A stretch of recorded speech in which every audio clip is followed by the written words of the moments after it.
Nous approchons à grands pas de Rosh Hashanah. Et il faut bien comprendre et se mettre en tête que, par exemple, ce qui vient de se passer, cet événement tragique, terrible, qu'en une journée, nous avons eu malheureusement 10 morts, 6 dans un attentat de ces monstres de Palestiniens, d'Yerushalayim, malheureusement, que des âmes pures, saintes qui sont parties, et 4 soldats à Gaza en une journée, et c'est venu quelques heures après l'éclipse lunaire. Comme posait la question avant l'éclipse lunaire, j'ai pas voulu parler parce que c'était clair, il était mentionné en clair que l'éclipse lunaire n'est pas un bon signe pour Israël, en espérant que les choses ne se passent pas, mais malheureusement, ça s'est quand même passé. Je vais vous expliquer pourquoi. Il faut savoir que le Soleil et la Lune représentent les deux dernières parties de ces sphiroïdes, de ces sphères, qui gèrent, à travers laquelle la lumière infinie passe pour gérer le monde, et c'est comme mari et femme, c'est un couple, oui, c'est une lumière, celle qui est au-dessus, qui donne, avec celle qui est au-dessous, le système d'accouplement existe à tous les niveaux, dans la lumière qui descend, de la même manière que dans un homme, il y a une neshama, il y a une partie divine, dans une femme aussi, et pourtant elles sont différentes. Ça a été comme ça qu'a été conçu le monde par Hachem, c'est la volonté de Dieu, ça se passe ainsi. Ça se passe également dans les niveaux par lesquels la lumière infinie passe pour gérer le monde. Et lorsque la lune ne reçoit pas de la lumière du soleil, c'est-à-dire que là-haut, il se passe un événement qui fait que ce qu'on appelle la malchoute, la Shekhina n'est pas protégée, les forces négatives ont une emprise et peuvent faire du mal, et c'est malheureusement ce qui s'est passé. Ceux qui me demandaient, je leur disais de faire beaucoup de tfilotes. Il est possible que Baruch Hashem, ça aurait été pire, mais que malheureusement c'est triste, c'est très émouvant, très éprouvant tout ce qu'on a eu, et on demande à Hashem d'arrêter tout cela et de venger tout ce sang qu'a coulé, qu'Hashem extermine tous ces monstres, tous nos ennemis, et que Be'ezrat Hashem, la Géoula soit proche, et sachez qu'il faut vous préparer, on avance à grands pas vers ce moment où le Mashiach va se dévoiler avec le Beth Amikdash qui descend, et il faudra se dépêcher d'arriver. Alors faites-le sans se sauver, avec la tête haute, amen. Et là maintenant ce qu'on va faire, donc tout ce qui s'est passé, sachez que ça s'est décidé il y a 1 an, entre Rosh Hashanah et Simchat Torah, absolument. Tout ce qui va se passer maintenant jusqu'à Simchat Torah, jusqu'au jour de Simchat Torah, non Simchat Torah inclus, c'est les décrets de l'année dernière. Les nouveaux décrets vont être pris à Rosh Hashanah avec un rattrapage Kippour, un second rattrapage jusqu'à Hoshana Rabbah, le dernier jour de Sukkot, et après les feuilles de route sont données aux anges pour agir. Donc quand est-ce que nous devons agir? C'est maintenant, pour empêcher que de tels événements ne se produisent, pour que chacun ait une année de douceur, de bonté, tout ce que chacun a besoin, celui qui a besoin de santé, qu'il ait la santé, la longue vie, celui qui a besoin de zivouk, de mazal, qui trouve que son partenaire ou sa partenaire, celui qui a besoin de parnassa, tout ça va se décider à Rosh Hashanah. Mais bien sûr, pour cela, il y a un mois de préparation qui est le mois de Elul.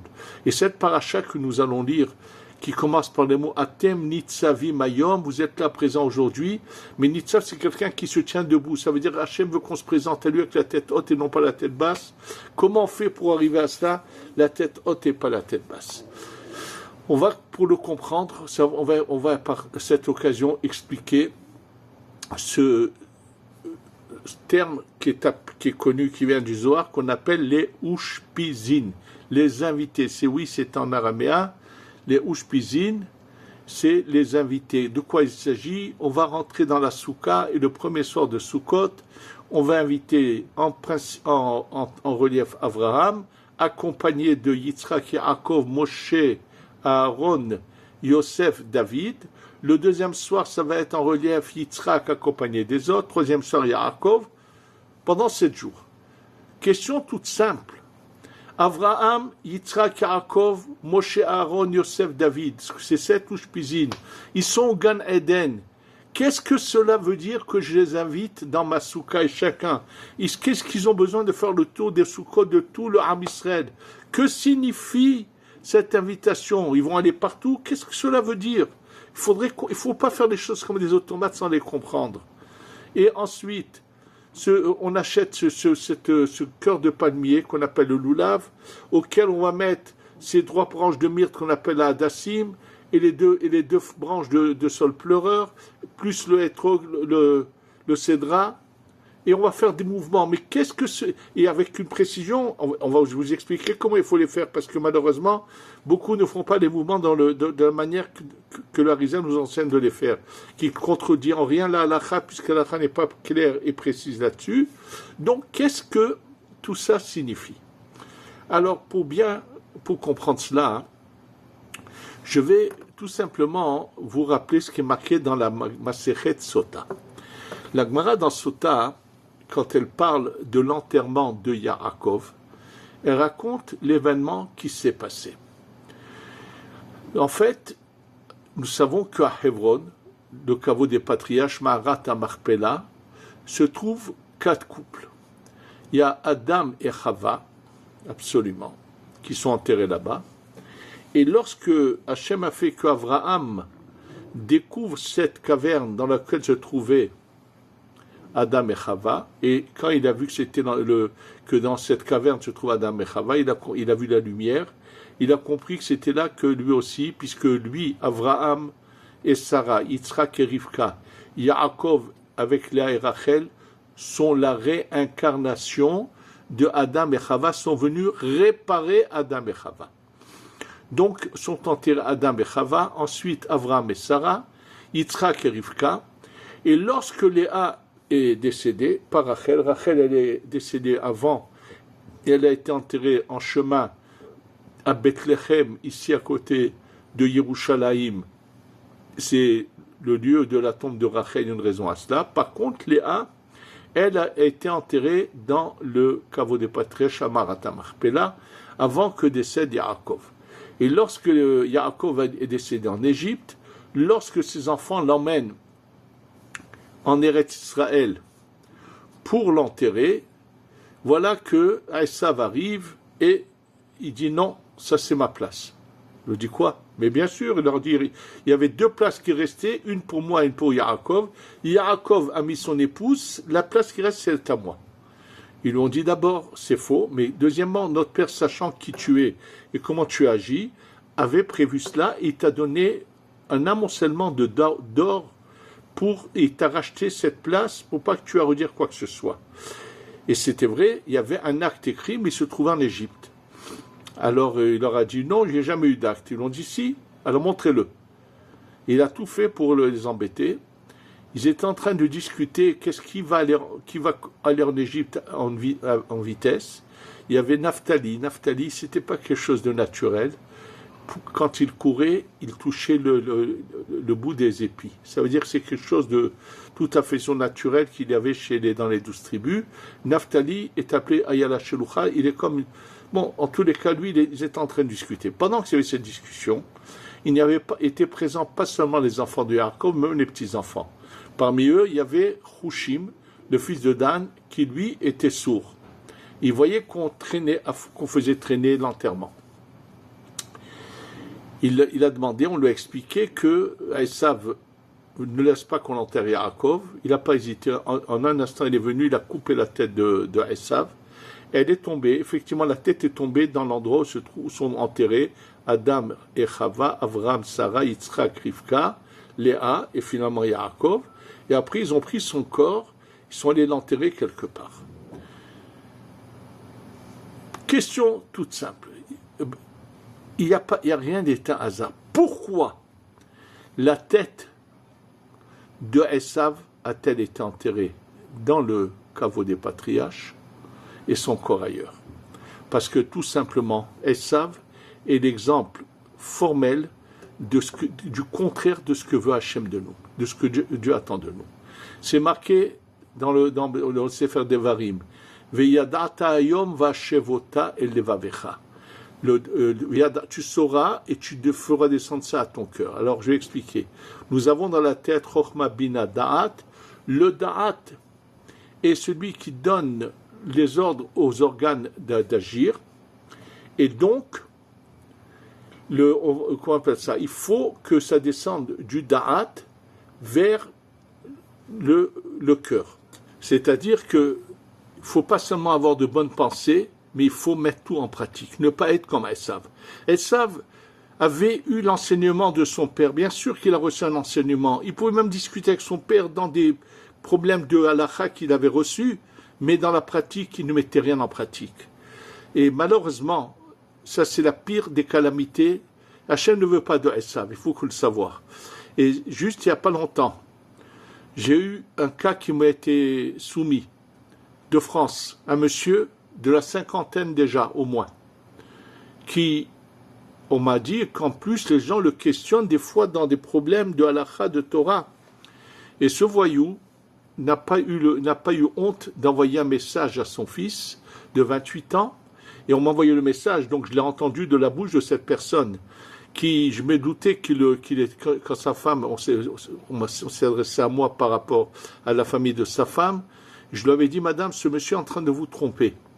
Mais les gens sont souvent un peu ils ne veulent pas voir la réalité, le savoir. Et là, il y a eu un message qu'il a envoyé à son fils de 28 ans en lui racontant dans les détails comment il a rencontré, alors qu'il est marié, une Goya de 28 ans. C'est un épisode et il se justifie, attention, avec des thèmes de halakha pour se justifier. Et elles savent en personne. L'enfer l'attend, ce monsieur. Il faut sauf s'il fait tchouva, bien sûr. Il faut savoir que ce n'est pas du tout ce que Hachem veut de nous. Et donc, quelqu'un qui se conduit mal n'a pas la tête haute. Comment on fait pour arriver à cela? C'est ça qu'il faut comprendre. Il est évident que quand il y a le mois de Elul, ça dépend bien sûr chacun où il se trouve, sachez qu'ici on a la chance, nous ici en Eretz Yisraël à Yerushalayim, pendant le mois de Elul, même celui qui va au marché dans le centre de Jérusalem, ce marché très connu qui s'appelle Machane Yehuda, pendant le mois de Elul, il va entendre quelque part certains étalages qui mettront de la musique. Qu'est-ce qu'ils mettront comme musique? Les slichot qu'on récite, oui, des passages de la prière de Rosh Hashanah et ainsi de suite. Il y a une ambiance qui fait qu'on rappelle à tout le monde qu'est-ce qui se passe. Ensuite, il va y avoir Rosh Hashanah, où tout le monde va entendre le chauffard, beaucoup vont l'entendre dans tous les cas. Il va y avoir la plupart des gens qui ont un peu de pratique, qui sont un peu traditionnalistes, vont quand même rentrer dans une certaine atmosphère. Après, il y aura Kippour, où ici tout est fermé.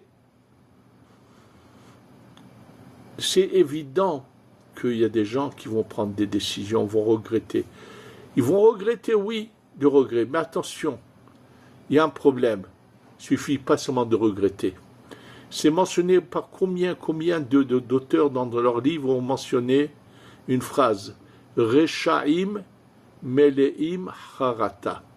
Les Rechaim, des gens, des pervers, des mauvais, remplis de regrets. Oui. Ils vont avoir du regret, mais ça va être jusqu'à la prochaine fois. Et à chaque fois, ils trébuchent, ils retombent. Quand je vous ai parlé de cet individu, comment il se justifiait? Que la tentation est trop forte. Attention, bien sûr, il a raison. Imaginez-vous quelqu'un qui arrive là-haut, et on lui dit, mais comment tu as pu agir comme tu as agi? Et qu'est-ce qu'il répond?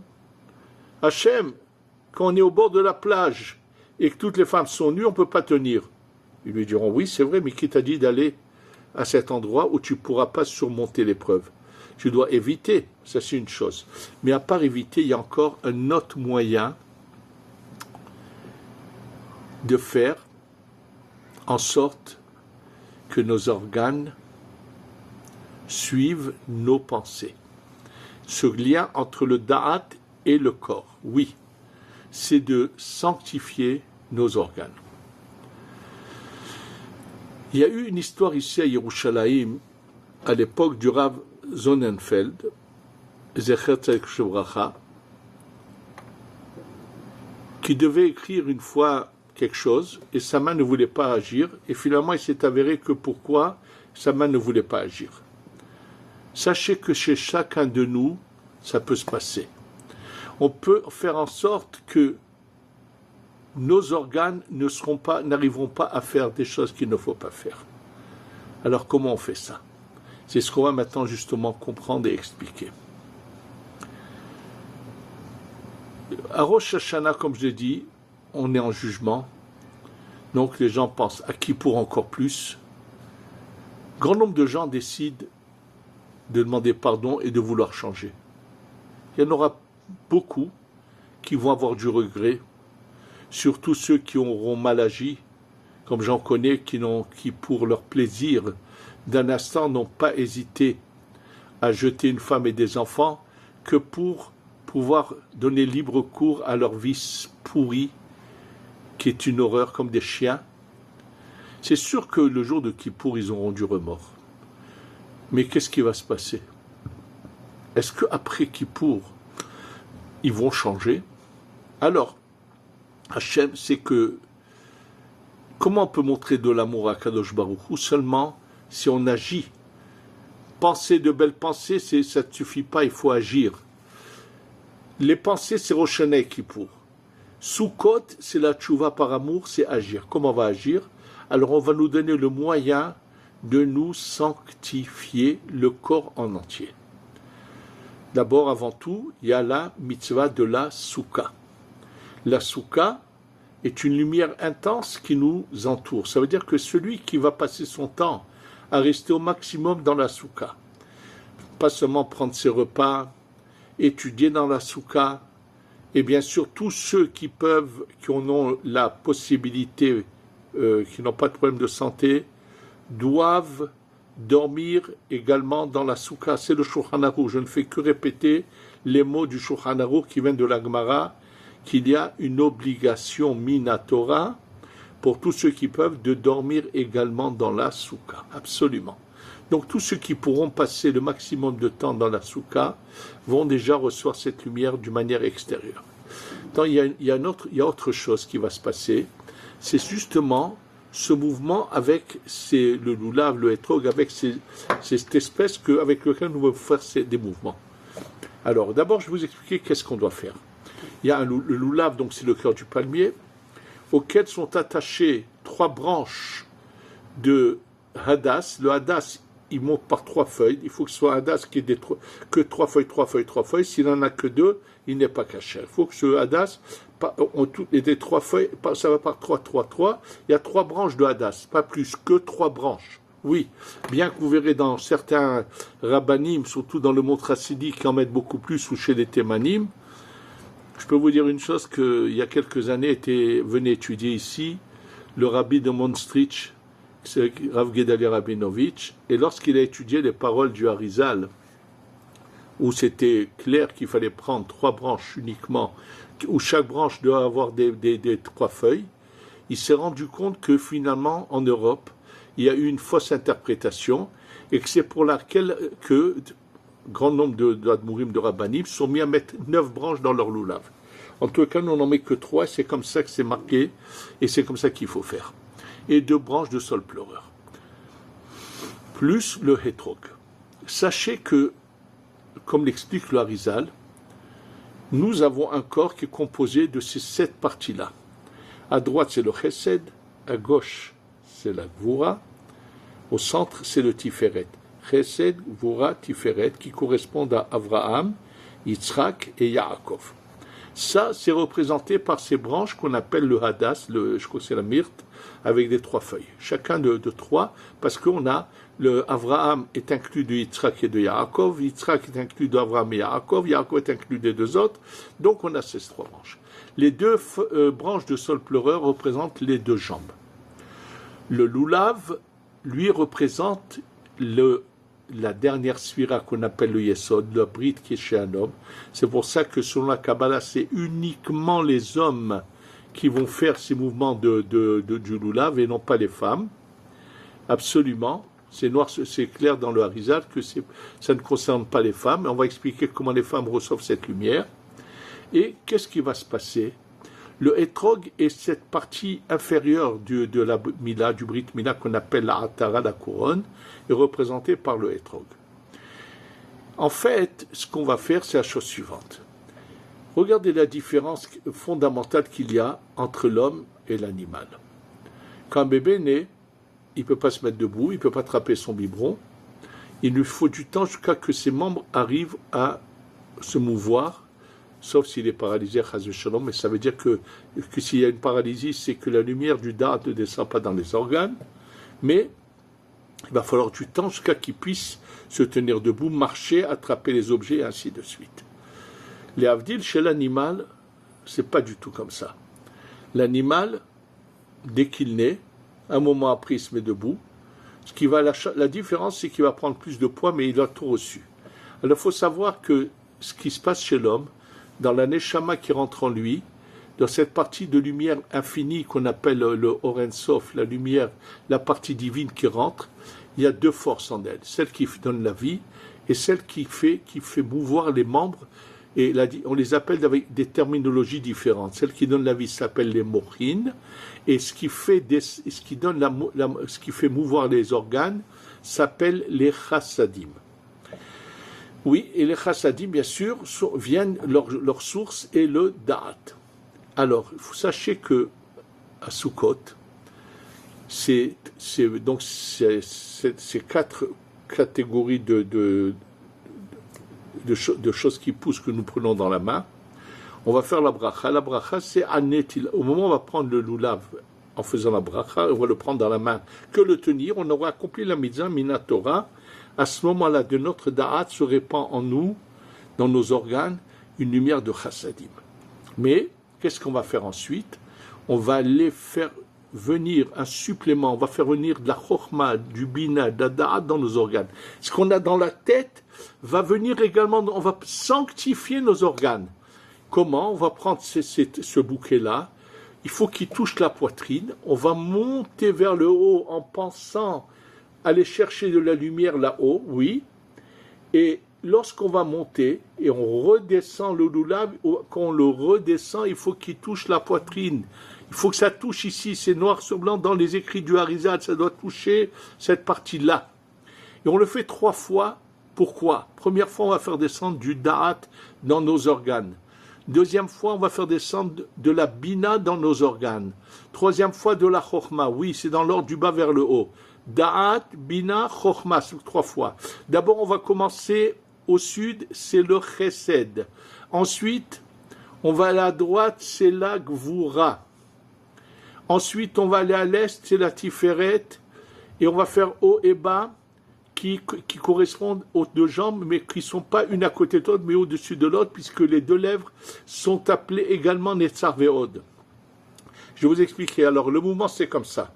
On va commencer au sud, on va faire 1, 2 et 3. Et on aura fait rentrer, à ce moment-là, Da'at, Bina Chokhma, dans le Chesed qui est en nous, et le premier jour, ça sera le Chesed du Chesed, puisque le premier jour correspond au Chesed. Le deuxième jour, premier jour, on va se tourner vers le nord, et on va faire également la même chose au nord pour faire descendre la lumière dans la Gvura du Chesed. Ensuite, on va aller à l'est, on va faire monter notre main comme d'habitude, 1, 2, 3, et ça va être pour la tiferet du chesed, c'est le buste. Donc on a fait le bras droit, le bras gauche et le buste. Maintenant, comment on fait les 2 jambes? Alors, donc c'est toujours en étant à l'est, puisqu'elles sont attachées au buste, au corps. On va faire d'une manière un peu droite, mais en faisant venir vers la poitrine et toucher ici à cet endroit. 1, 2, 3, ça va être pour le Netzar qui va recevoir Da'at Bina Chokhma. Ensuite, on va monter, mais on va faire un mouvement de faire descendre comme ça le lulav, puisque le haut est en bas, et le ramener finalement à la poitrine 3 fois. Et on aura fait venir Da'at Bina Chokhma dans le Hod, et après on se tournera vers l'ouest, où on va faire pour le Yesod la même chose.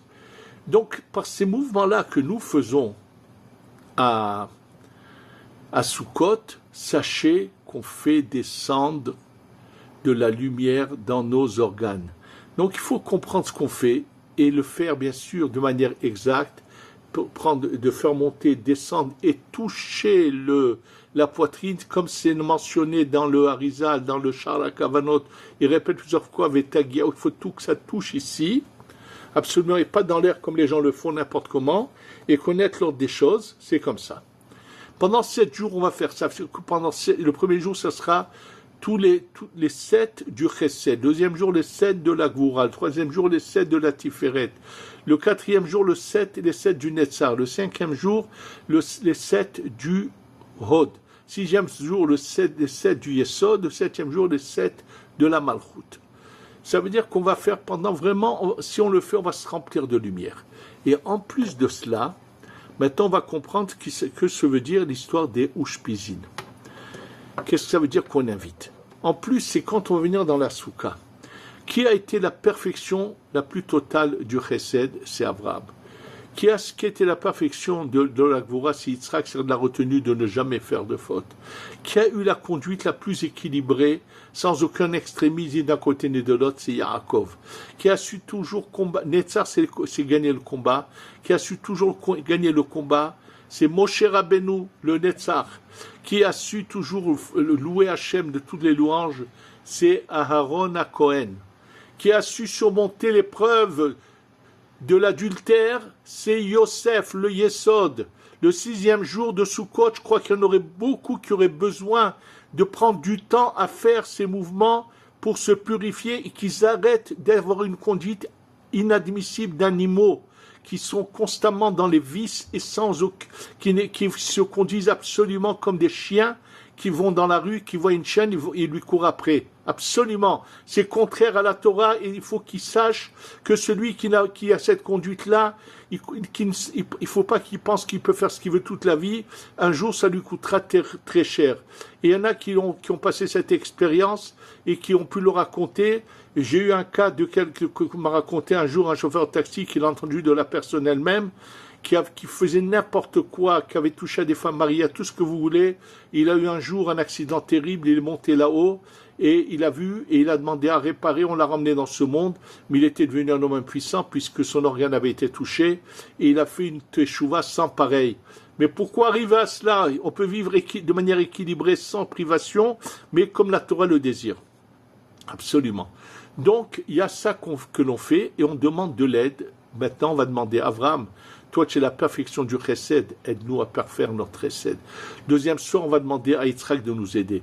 On ne les invite pas, ils n'ont pas besoin, on les invite dans notre cœur. Quand on rentre dans la soukha, on leur demande de nous envoyer des injections de lumière de leur conduite pour qu'on apprenne à agir comme eux. Et là, ils veulent voir comment on fait, comment on pense. Ils nous disent, c'est marqué dans le Zohar. Vous demandez de l'aide.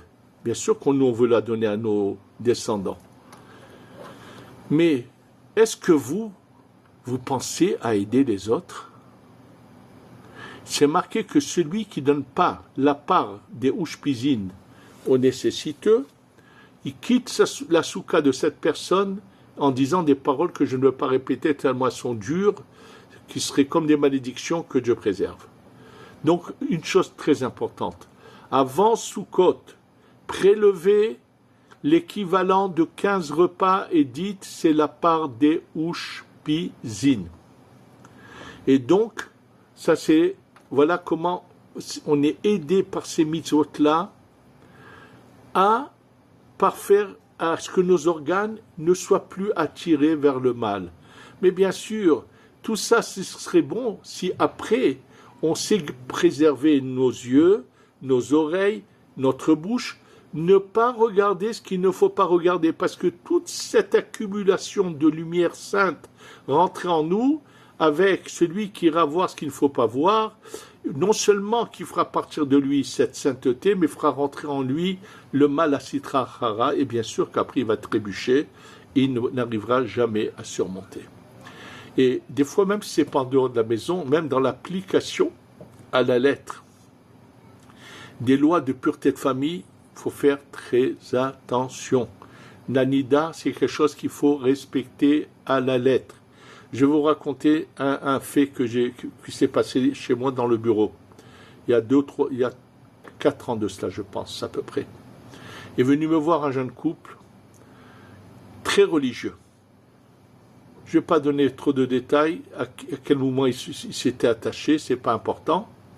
Et le mari se plaignait que, vu les études qu'il a fait dans l'informatique, son salaire partout était, à l'époque, je vous dis les chiffres, c'était de 15 000 shekels. Or, lui avait trouvé une boîte qu'il avait engagée, mais qui lui donnait la moitié, 50%, 7 500 shekels. Et quand il a cherché à parler avec le patron lui disait, c'est ce que je donne. Tu n'es pas content, tu peux aller ailleurs. Et il me disait, c'est pas mal, genre, et je ne sais pas pourquoi, j'ai eu l'idée de leur poser la question. Est-ce que vous faites très attention aux lois de Nida? Et ils ont reconnu qu'ils ne sont pas les lois, mais ils ont fait des choses qu'il ne fallait pas faire. Ils ont eu du regret, ils ont fait ce qu'on appelle le vidou et le repentir, ils se sont engagés à revoir les halachot de Nida.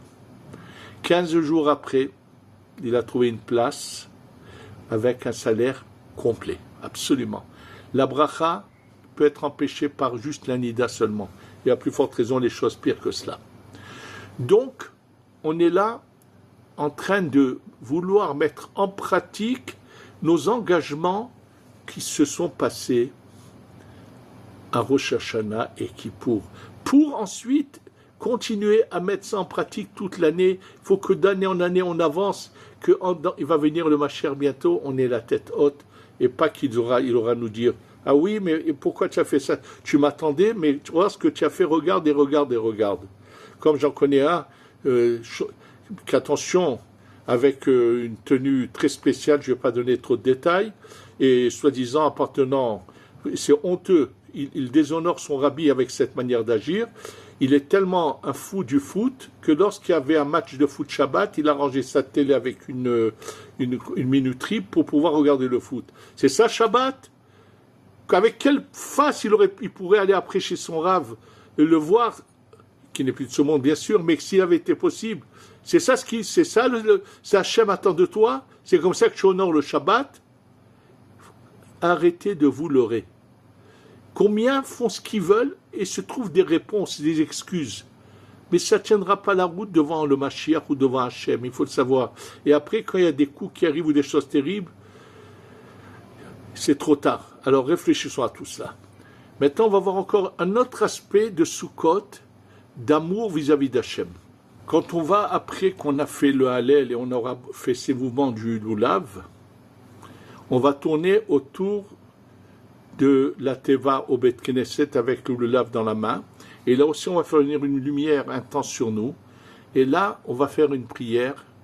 Puis on va dire plusieurs fois, Ana Hashem Oshana, Dieu, délivre-nous de notre emprisonnement. Mais on va dire autre chose aussi, Ani Vahu Oshana. Il s'agit de 2 noms de Dieu qui se figurent dans une paracha qu'on prend les 3 versets et qu'on unit leurs lettres. On va arriver à 72 noms. Et ce sont 72 noms, le 36e c'est Aleph Nun Yud qui se dit Ani, et le premier c'est Vav Hevav Vahu. Il ne s'agit pas moi et lui, comme ceux qui n'ont pas étudié malheureusement pourraient penser. Il s'agit de 2 noms de Dieu. De la référence, ceux qui la veulent, se trouve dans Masechet Souka, le traité de Souka, Daf Memhe, page 45, au début de la page. Là-bas, c'est marqué qu'on dit, et Rashi explique qu'il s'agit des 2 noms de Dieu. Lorsque le nom de Dieu est bafoué partout, aujourd'hui de plus en plus, partout dans le monde, ceux qui, gauchistes qui ne respectent pas la Torah, mais tous nos ennemis dans le monde, tous ceux comme ceux qui veulent reconnaître l'État palestinien, ou tous ceux qui n'arrêtent pas de nous dénigrer, de parler du mal du peuple juif, quelque part, ils sont en train d'agir mal, et c'est comme si que les noms de Dieu étaient en exil. C'est comme ça que, si vous regardez le texte de Rashi et de Tosot, vous comprendrez. Et nous, on dit à Kajoukou, on n'accepte pas que ton nom, ta manière de gérer le monde, soit humiliée. Ani Vahu Oshana. On te demande d'agir et que ceux qui bafouent ton nom, voient tout de suite la punition et ils arrêteront que tu les punis toi. Il s'agit de Dieu qui va punir, bien sûr. Et ça, c'est marqué dans la Torah et on le répétera, même si ça ne plaît pas à certaines personnes, que celui qui agit mal vis-à-vis d'Hachem de Dieu, Dieu le punit finalement. Et là, nous, on va demander par cette prière que Dieu agisse pour qu'ils arrêtent d'humilier, de bafouer son nom. Je vais vous donner un exemple là-dessus, d'une histoire qui s'est passée ici à Yerushalayim. Un jour, j'avais une voisine, comme elle est constamment des journaux, elle est déposée dans le couloir commun. Et en passant, je vois un article, je vois qu'un journal de gauche complètement, on pourrait dire antisémite, en hébreu, malheureusement, et qui écrivait le Rav assassin. J'ai dit quoi? Un Rav Arotzer, le Rav qui est un assassin. Ça m'a intrigué, j'ai pris l'article. Que s'est-il passé? A vécu à Yerushalayim, ici, je me souviens de lui, il y a 40-50 ans en arrière, le Rav Yehia Sheneor, qui est le grand-père du rabbin Sénéor de Créteil. Son grand-père était un très grand Mekoubal, Zecher Tzadik Vekadosh Yuracha, Rabbi Yehia Sheneor, très proche de Baba Saleh, élève et ami de Baba Saleh, absolument. C'est un homme d'une sainteté et d'une pureté sans pareil. Il habitait dans un quartier, très loin du quartier de Meachem, qui s'appelle Mousrara. Pourquoi on a fait un article sur lui? Parce que lui n'admettait pas que le Shabbat soit transgressé devant ses yeux. Un ami m'a raconté, ça c'est pas dans le journal, qu'un jour il passe dans la rue, et les maisons là-bas ont des persiennes en fer encore d'avant. Il entendait de la musique pendant Shabbat venir d'une pièce, et les persiennes étaient fermées. Avec sa canne, il s'est mis à frapper sur les persiennes, et lorsque les gens ont ouvert les persiennes, il leur a dit « Mais c'est Shabbat !» Ils ont arrêté. Et ce qui s'est passé, c'est que les jeunes qui malheureusement, qui avaient grandi dans ce quartier, qui avaient oublié que leurs parents et leurs aïeux, puisqu'en général c'est des juifs d'Afrique du Nord qui habitaient là-bas, surtout du Maroc, se sont mis à fumer Shabbat, mais quand ils le voyaient, ils jetaient leurs cigarettes. Et un jour, un groupe de jeunes marchaient, ils le voyaient de loin, tous jettent leurs cigarettes sauf un. Ils ont dit, écoute, le Rav il arrive. Il leur a dit, alors j'en ai rien à faire. Quand ils arrivent à la hauteur du Rav, le Rav il le voit qu'il fume Shabbat, il lui dit, hé, c'est Shabbat aujourd'hui. Tu vas pas me dire ce que j'ai à faire. Il nous répond très insolemment. Le Rav lui répète plusieurs fois d'arrêter, il lui fait pas cas, il est insolent. Dans la semaine qui a suivi, dans quelques jours après, ce jeune homme est parti subitement. Je sais pas, un accident, il est mort. Bien sûr, ses copains ont vu ça, ont compris, ils en ont parlé dans tout le quartier. Ça fait du bruit dans le quartier. Peu de temps après, des gens qui avaient un kiosque, ils se sont mis à l'ouvrir Shabbat. On l'a dit au Rav, le Rav est allé chez eux à la maison, et lorsqu'il a frappé, le mari a ouvert, à Kvod Rav, bien sûr, il est rentré, j'ai à vous parler. Il leur dit, vous avez un kiosque, pourquoi vous l'ouvrez Shabbat? Le mari dit, d'accord, la femme dit, quoi d'accord? C'est pas lui qui va nous dire ce qu'on a à faire, elle a été insolente, il l'a prévenu plusieurs fois, elle n'a pas voulu écouter, elle a rouvert Shabbat, quelques jours après, elle est partie aussi. C'est pour ça qu'ils l'ont appelé le Rav assassin. Il n'a rien fait, simplement il les a mis en garde, mais comme il avait un tel amour d'Hachem, tout de suite, sa parole a fait un effet là-haut et Hachem a agi. Grâce à lui, les gens ont compris qu'on ne pouvait pas bafouer la parole de Dieu.